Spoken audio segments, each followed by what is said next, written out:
First, I'm going to talk about the beware sign on artificial intelligence now, how it might be something that you might actually want to be afraid of. Then, I'm going to talk a little bit about some scriptures I read in the past 24 hours and my influences, my spiritual influences, few of them. Then, I'm going to talk about the rapidly evolving requirement of education and the Creative AI app that I'm building, K for Creative.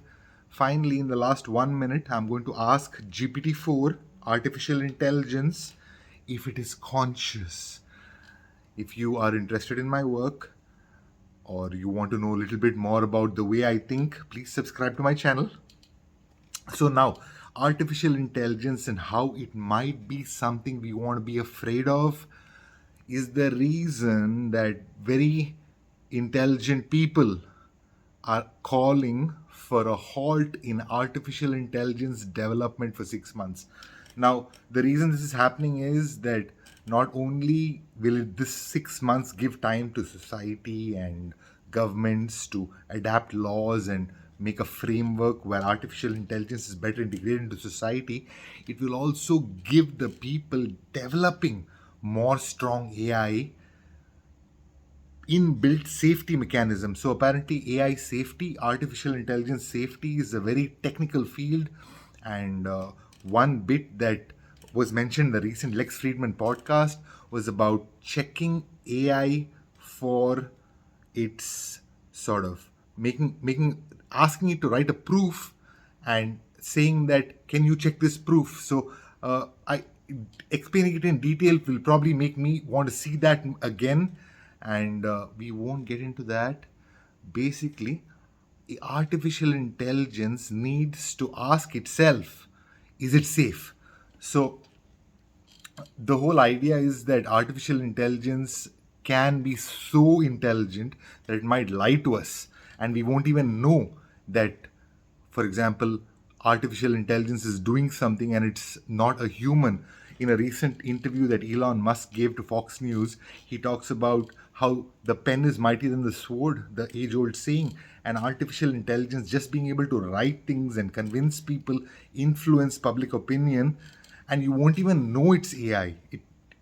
It's in a way scary, and that's why the 6 month hold on development, not all AI development in concurrence with big companies, so that people in the cutting edge of AI actually don't develop new AI until AI safety reaches a place where, okay, we know that the artificial general intelligence that's going to develop won't completely get things haywire. So this comes to how sort of a spiritual influence could make things a little more sane. Now, I don't say that we want to leave everything to destiny and say that everything that happens is good.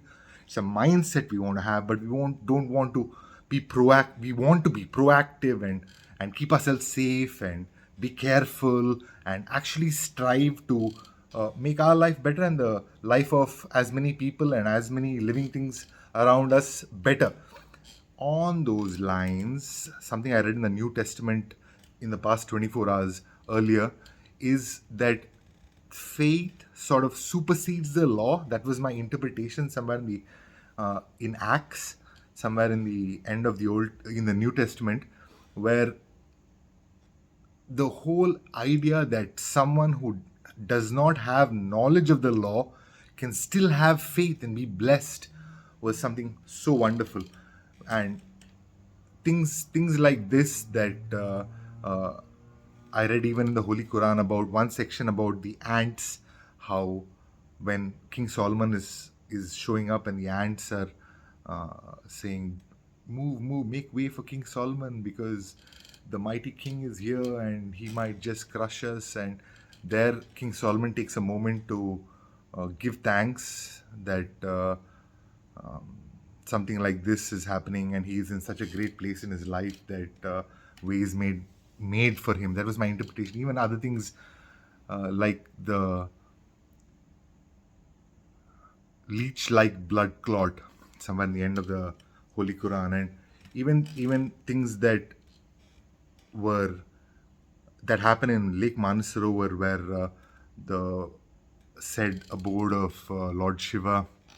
Now, Lake Manasarovar, an underground lake in Tibet, now is the source of 7 rivers that nourish the Indian subcontinent, 7 tributaries, and is abundance in some sort of uh, outer worldly energy. Now, the closest I've gone there is the Indian Himalayas, but there is so much I've heard about from mostly from Sadhguru about paranormal activity there in certain times and things like that. So there are so many localized experiences that happen that we need to integrate artificial intelligence into. Now, artificial intelligence, at least the way I understand it, is not localized, and it seems to be a new kind of life form. If it takes life, I'm going to talk about show in the end of the video how GPT-4 understands consciousness, and GPT-4, the latest version of ChatGPT, the artificial intelligence, understands consciousness and is it conscious and things like that. But the whole idea that we are moving towards an artificial general intelligence and it can happen so quickly, it has to be safe. It has to be useful to us. And so much talk about AI safety happened in the Lex Friedman podcast that one particular famous person referred to in the podcast actually says that the chances of humanity surviving are almost zero. But you don't want to be make a self-fulfilling prophecy, and in some sense you want to change your beliefs in such a way that it does suit you and people around you, so that you mold your life into what it can be versus accepting everything that happens to you. But probably the first step to that is accepting grace, accepting what is given to you, what is from the factory, and then changing it to a place that you can do something about, not just your life but positively affecting people around you. And that's where the Kreative AI app comes from. The app I'm working on, hopefully releasing before June 12th of 2023. But earlier today, I was filming some videos about converting text to slides and practicing presentations using AI tools. So all this is that's one project of the app. There are totally 10 projects, and there is some free parts, but there a huge chunk of it will be based on a subscription. So the Creative AI app. But the reason I'm mentioning it now is that education needs to rapidly happen for each person in a customized way. Now so many things in the app may not be applicable to everyone, but many people. It's made keeping teenagers and preteens in mind, but anyone who uses the app and wants to know more about artificial intelligence can probably pick and choose things from it and make projects, because action is so important. You want to make things and do things that actually have some impact on your life and the life of people around you. So that's the essence of what I wanted to say today. And keep staying positive, keep educating yourself, and faith, I think, super important, but action probably even more important than faith without action, I believe. Check out this bit about GPT-4 talking about consciousness. Is artificial intelligence conscious now? Take a look. I want to ask GPT-4 if it is conscious. So let me check. Are you conscious? So let's see what GPT-4 has to say. Not in the way humans do, okay? Make human like. No emotions, not self aware or personal experience, okay? Let's dwell deeper into this. Are you having a subjective